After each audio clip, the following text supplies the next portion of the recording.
Nah, kembali kita di Sarwo Sarwi Pedalangan Televisi Republik Indonesia.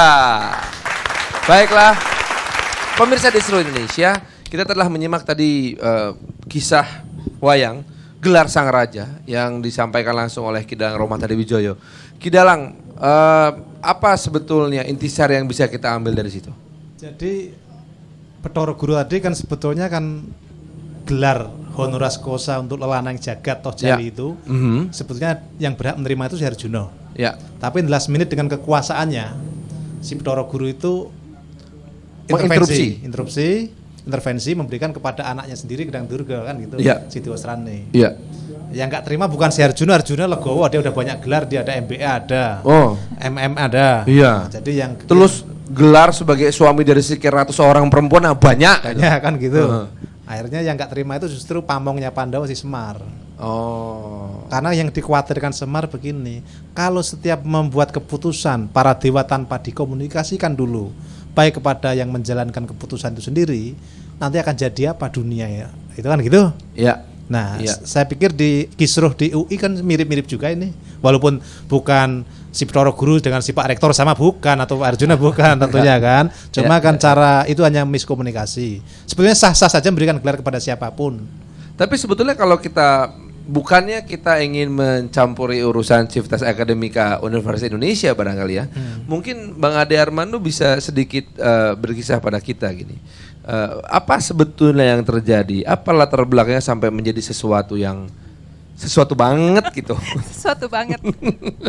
Alhamdulillah ya. Iya, jangan dong. Ini sesuatu yang nggak alhamdulillah loh.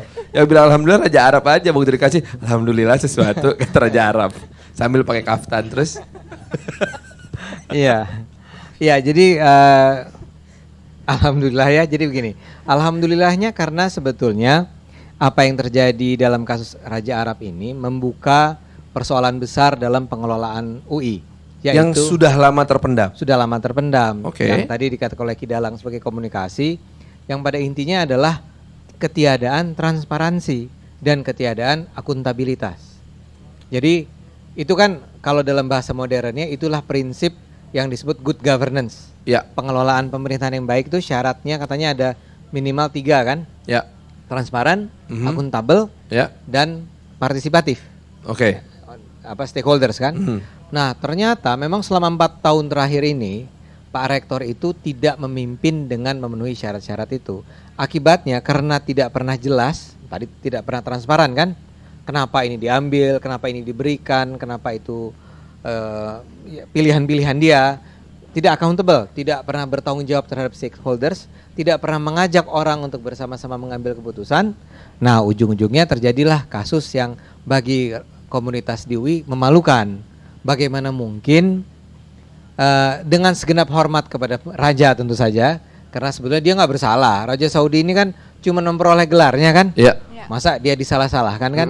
Tapi kan kita pertanyakan nih di dalam negeri sendiri, bagaimana mungkin setelah bertahun-tahun LSM seperti migrant care menunjukkan bahwa ada penyiksaan, ada ketidakadilan terhadap para pekerja Indonesia di Arab Saudi, dan kebetulan pada tahun ini pula ada kasus Ruyati, ada kasus Darsem, kasus-kasus besar dan beberapa kasus tenaga kerja yang masih menggantung untuk urusan pengadilan. Ya, dan orang mengatakan bahwa yang terancam dipancung masih ada berapa puluh, ya. Dan ada berbagai hal lainnya. Bagaimana mungkin justru pada saat itulah Universitas Indonesia yang disebut-sebut sebagai tadi kan universitas barangkali peringkatnya tertinggi di Indonesia gitu ya, yang kampus perjuangan rakyat dan macam-macam, memberikan gelar Doktor Honoris Causa kepada sang raja.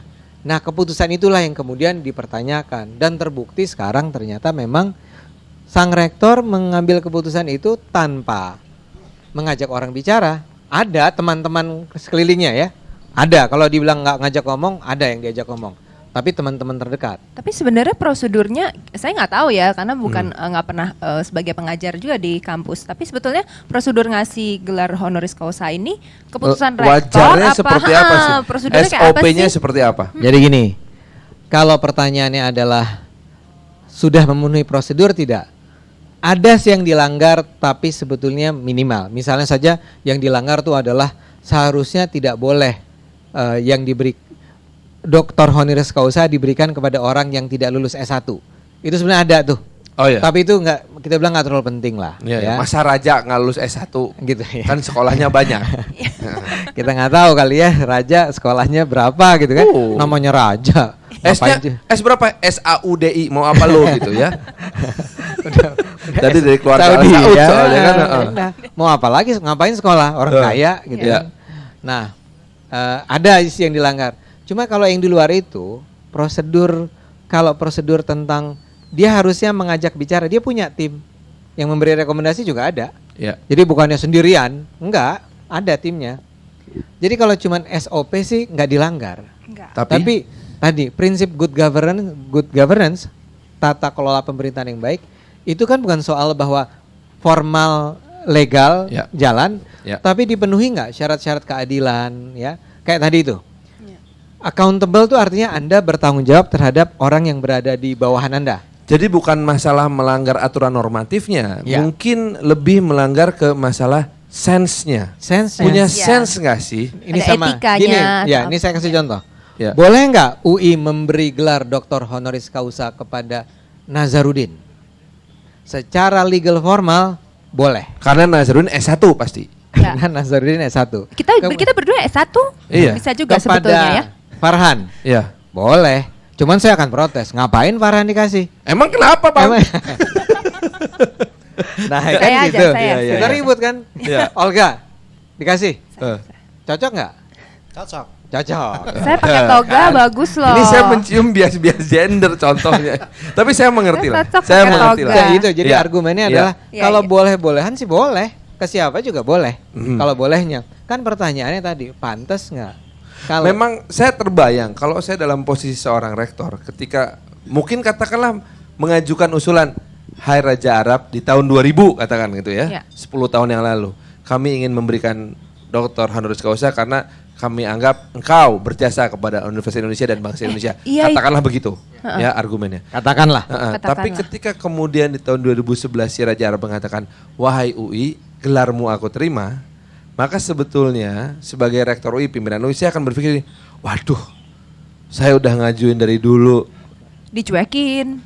nggak enak Nggak kalau saya enak tolak kalau sekarang. ditolak. Tapi kalau saya terima, waduh isunya lagi begini, masalah pilihan, Olga gimana? Iya, itu gimana ya? Itu sebetulnya diajukannya udah lama ya? 3 tahun. Oh 3 tahun. Lumayan. Jadi tanggung jawab dari orang yang sama, bukan dari rektor yang sebelumnya Bukan. ya?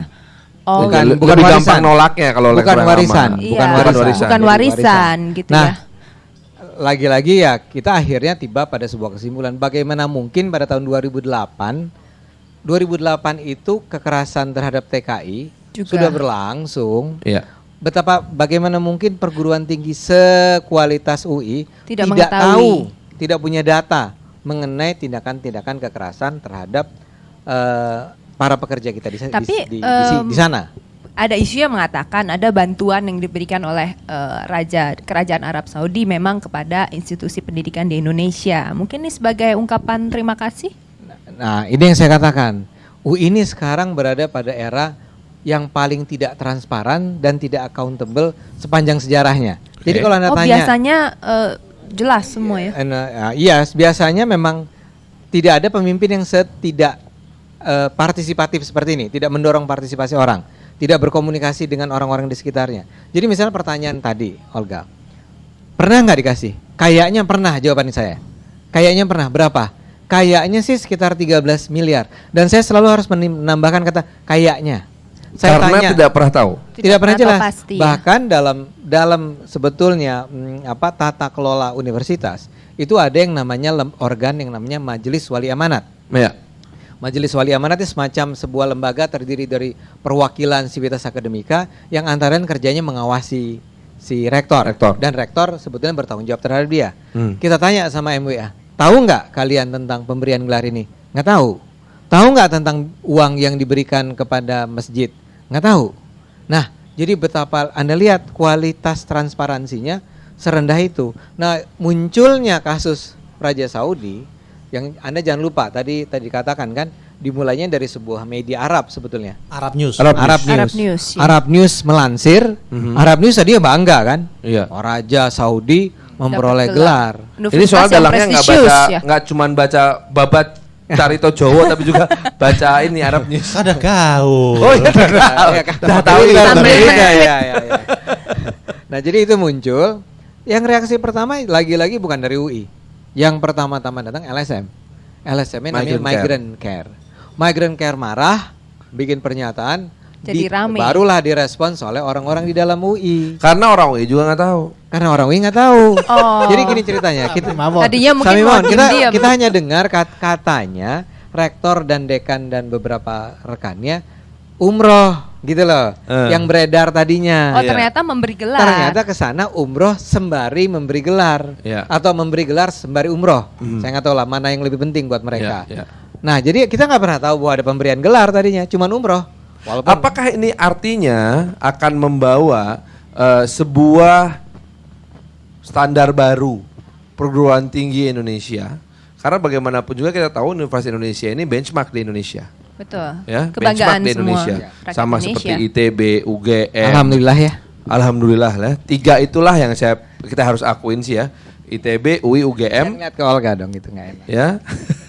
ITB, Sah-sah. UI, UGM itu benchmark ya untuk tingkat nasional. Kita harus akui itu. Yang lainnya tentu Unair, Unpad, UIN dan lain-lain serta juga UPI dan lain-lain itu juga punya benchmark tersendiri.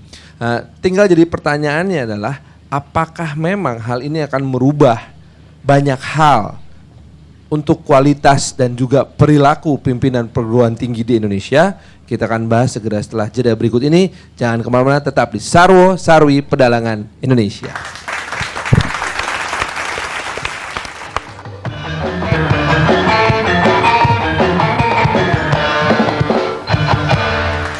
Pemirsa, kita lanjutkan kembali Sarwo Sarwi Pedalangan Televisi Republik Indonesia. Kidalang, sebentar, saya hanya ingin mengingatkan ada beberapa di antara penonton dan sahabat kita yang menanyakan Sarwo Sarwi ini artinya apa? Serba-serbi. Serba-serbi, tuh kan. Jadi kita bisa Miscellaneous. membahas serba-serbi isu di Indonesia dari pendekatan Wayang. local wisdom Wayang. dan cerita-cerita wayang. Karena wayang kan kita ibaratkan sebagai tempat jemuran kan, bisa dijemurin anduk, bisa jemurin baju, Macam-macam masalah kita celana, bisa lihat di nah, sini. gitu. Tapi yang menarik ya ternyata namanya politik dan sebagainya di perwayangan dari zaman dulu sampai sekarang ada aja yang kejadian ya. Polanya sama. Polanya mirip-mirip gitu, Yes. walaupun nggak sama persis tapi mirip-mirip ada ya. Ya. Iya sama. Betul. Sama. betul. Nah seperti sekarang masalah perguruan tinggi gelar dan lain-lain. Olga sendiri Ya. sebagai seorang Civitas Akademika, bagaimanapun juga alumni itu seorang Civitas Akademika kan. Nah, Iya. memandang pemberian gelar seperti ini, insensivitas dari pimpinan perguruan tinggi dan lain-lain gitu, bagaimana Olga memandangnya? Aku berharap ini bisa diselesaikan dengan baik karena ini kan institusi pendidikan di mana orang-orangnya adalah orang-orang yang pintar, udah pasti pintar semua di situ, terdidik, pintar dan harusnya ini menjadi Masalahnya gambaran. kalau pintar sama pintar suka keblinger itu loh. Nah, ini bingung nih mau komentarnya. Cuman saya punya harapan bahwa universitas itu seperti Indonesia kecil gitu. Jadi kita berharap impian kita tuh Indonesia harusnya seperti di universitas itu loh. Pemimpinnya terbuka, kemudian transparan, accountable gitu. Jadi mudah-mudahan UI bisa menyelesaikan masalah ini dengan baik dan kemudian bisa kembali menjadi contoh lah gitu. Karena UI ini selalu setiap kali ada pergerakan dari tahun 66, tahun 98 tuh selalu bergerak paling depan gitu. Tapi jangan sampai sebagai satu akademisi yang sangat cerdas, sangat benar-benar cepat sekali tanggap terhadap masalah-masalah negeri, tapi jangan sampai di kampusnya sendiri jadi masalah gitu. Itu saya setuju yang terakhir disebut Olga itu. UI ini seperti benchmark. Ya. Bayangkan kalau dari UI itu lahir pemikir-pemikir kritis, tapi di dalamnya sendiri itu berantakan, betapa memalukan ya kan? Sayang kalau saya Kalau menyayangkan. sampai apa yang terjadi di perguruan tinggi selevel UI ini kemudian merupakan sebuah gambaran fenomena betapa ya yang namanya perguruan tinggi sekarang mau tidak mau harus mulai berpikir dalam tanda kutip ya, bukan berarti saya memburukan loh ya, komersialisasi, komoditisasi dan lain-lain. Sebetulnya apa yang membuat artinya gini, apakah emang terjadi pergeseran itu? Apakah Ya, ini sebuah keniscayaan yang harus kita hadapi bersama? Gitu? Justru enggak. Saya akan menjadi orang yang akan menolak kalau misalnya kita berpikir tentang UI yang adalah perguruan tinggi negeri ya yang dibiayai oleh RAPBN dan APBN, duit rakyat. Masih terima ya? Besar, sangat besar. Oh, Jadi dua pemasukan terbesarnya tentu saja adalah pemasukan dari mahasiswa, Ya. SPP mahasiswa, Mhm. plus dari APBN. APBN. walaupun tidak sebesar dulu proporsinya. Mungkin tidak sebesar dulu, tapi angkanya besar. Angkanya besar, Misalnya cuma kayak muridnya banyak. kemarin pembangunan perpustakaan itu tiba-tiba kita ada mungkin perpustakaan termewah mungkin di Asia. Iya, gede yang- banget budgetnya. dan yang Bagus. Ada, yang ada Starbucks-nya itu loh. Budgetnya. Ya ada Iya. ada fitness center, ada gymnya dan ada. Wah, saya sih sebagai bukan lulusan UI sirik juga lihatnya. Ah, iya deh. Kenapa di Kalau- kampus kita nggak ada seperti itu? Kita enggak. Enggak, tapi kan kampus saya- saya termasuk lengkap pada zamannya. Tapi kan saya nggak Sekarang mau bangga. kalah. Saya nggak bangga dengan itu karena ini adalah perguruan tinggi negeri. Siapa kita harus bertanggung jawab? Kepada siapa kita bertanggung jawab? Pertama-tama adalah pemilik negeri ini, yaitu rakyat. Pada rakyat. Jadi kita jangan, kalau saya mengatakan nggak usah lah UI berpikir seperti menyamakan dirinya dengan kepengen jadi, ini teman saya sebelum yang sebut Pak Hikmahanto, bagus sekali gambarannya. Janganlah UI bermimpinya menjadi Harvard, Yale, Cambridge. Itu universitas swasta semua. Jadi emang bayarnya mahal, Ya, memang fasilitasnya luar biasa. 50.000 setahun. $50.000 ya setahun, dan semua fasilitas ada, cuman memang orientasinya adalah komersial. Berarti Unpar, kamu sebagai lulusan Unpar tuh memang harus sangat komersil. Tapi uang kuliah aku termasuk murah. Nah, jadi memang Sekarang? aku melihat pada zamannya, pada zamanku maksudnya. Kalau Tapi maksudnya sekarang- gini, Unpar murah. jangan dibandingin sama Unpad dong, kita Gak kan nggak dapat dari mungkin negara. banget. Kebohongan publik. Kebohongan publik. Dibandingkan swasta di Jakarta. iya. Nah, tapi masalahnya gini, sebagai lembaga pendidikan itu memang pendidikan tuh mahal, itu pasti mahal. Nah, sekarang siapa yang menanggung biayanya? Kalau semua dijatuhkan kepada mahasiswa, tentu menjadi berat. Dan memang diharapkan banyak alumni-alumni yang menyumbang, kayak di Parahyangan banyak alumni yang menyumbang. Dan juga kita dapat sumbangan dari luar negeri, betul. Tapi kita belum memberi gelar doktor kepada penyumbangnya. Nah, tapi Atau kamu nggak tahu?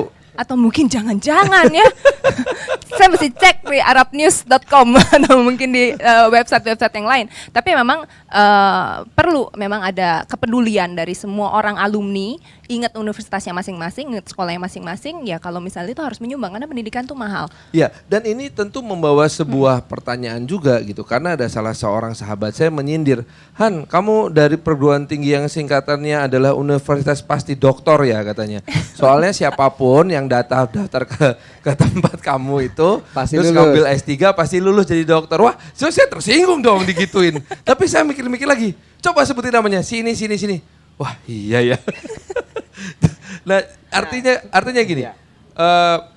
tuntutan ekonomi bahwa perguruan tinggi harus selalu menjadi yang terdepan ya dalam kondisi sekarang ini itu memang membutuhkan biaya yang besar. Betul. Nah pada saat bersamaan kita juga memandang perguruan tinggi dimanapun di seluruh dunia, di negara paling maju sampai negara paling tidak maju, selalu menjadi yang paling depan. Dan pasti banyak yang nyumbang, nggak Nah, mungkin dari betul. SPP doang. Apa maknanya ini? Apakah artinya maknanya harus selalu misalnya gitu, yang paling mewah, segala sesuatunya artinya fasilitasnya nomor satu, atau apanya yang avant-garde? Nah ini yang penting, ini memang orang, saya nggak tahu, bahkan rektor saya yang lulus, dia sosiolog gitu ya, itu kok bisa salah menganggap bahwa kemajuan sebuah perguruan tinggi itu ditentukan oleh bangunannya, oleh kemewahannya, Oke. oleh apakah dia punya Macintosh gitu ya.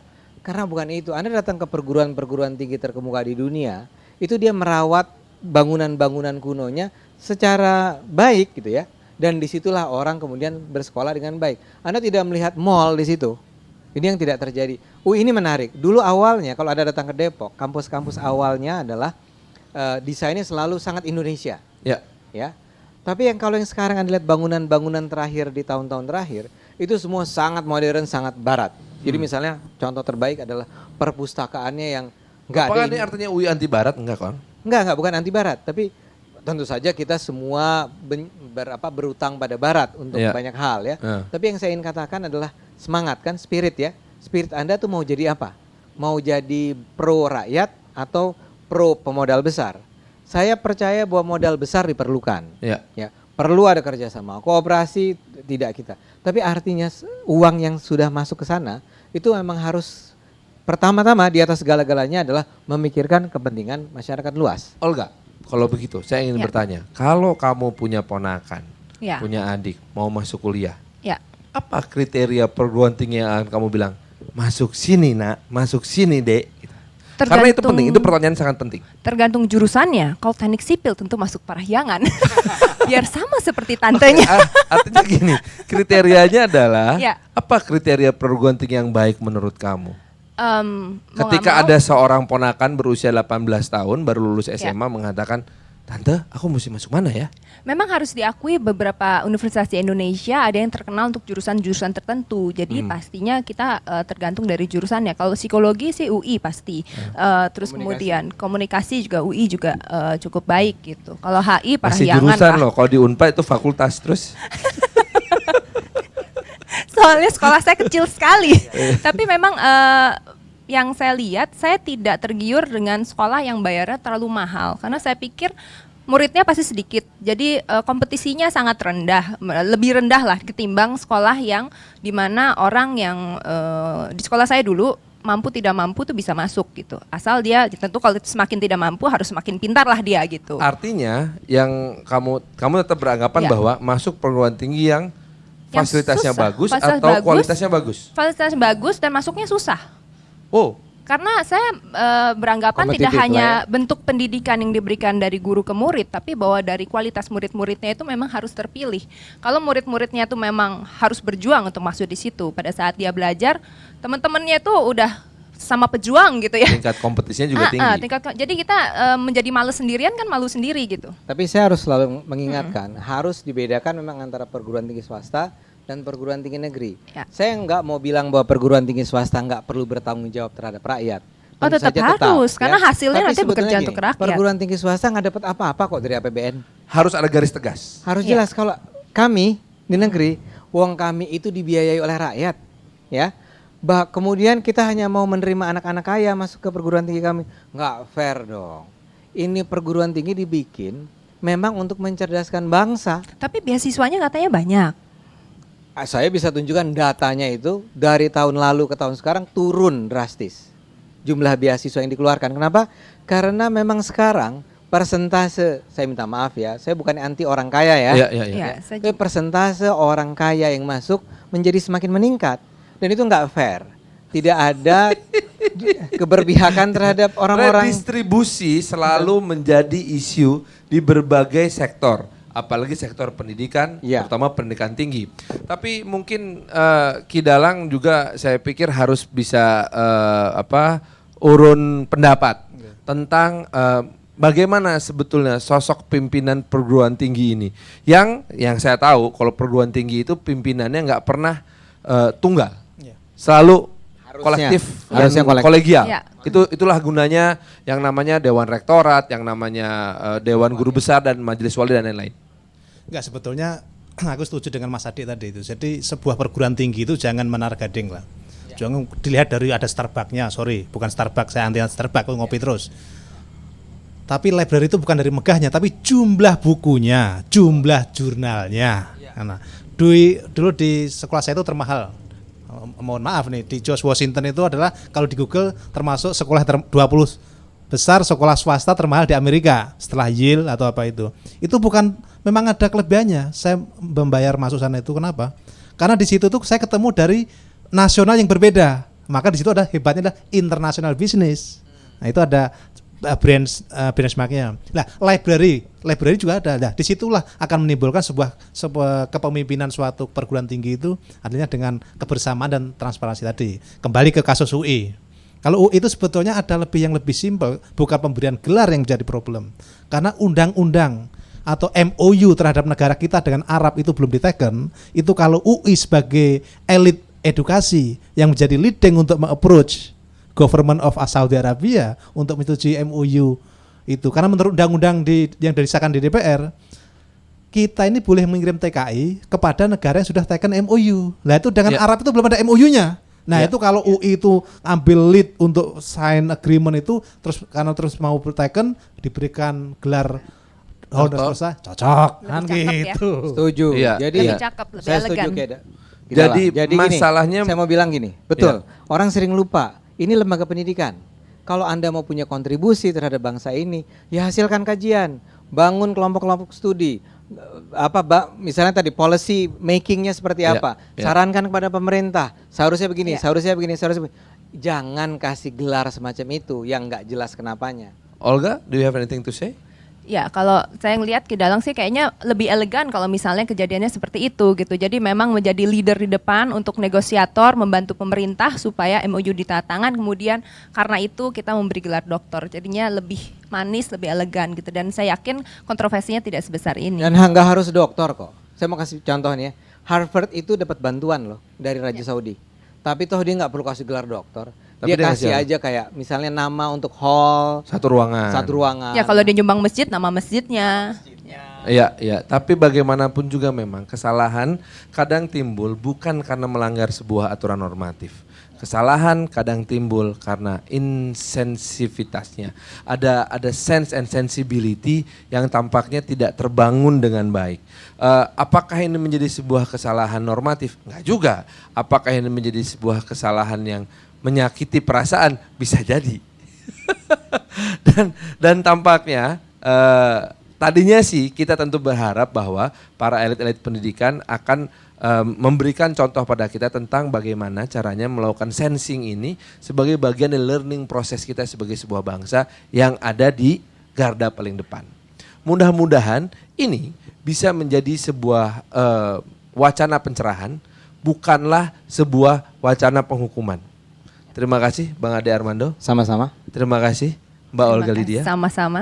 Ki Dalang, kita istirahat dulu ya. Terima kasih Mas Burhan. Kita sambung lagi di episode mendatang Sarwo Sarwi Pedalangan Indonesia. Dan jangan lupa untuk mengetahui pola-pola berpikirnya Ki Dalang, follow saja Twitternya di @rhadiwijoyo. Sampai jumpa, salam.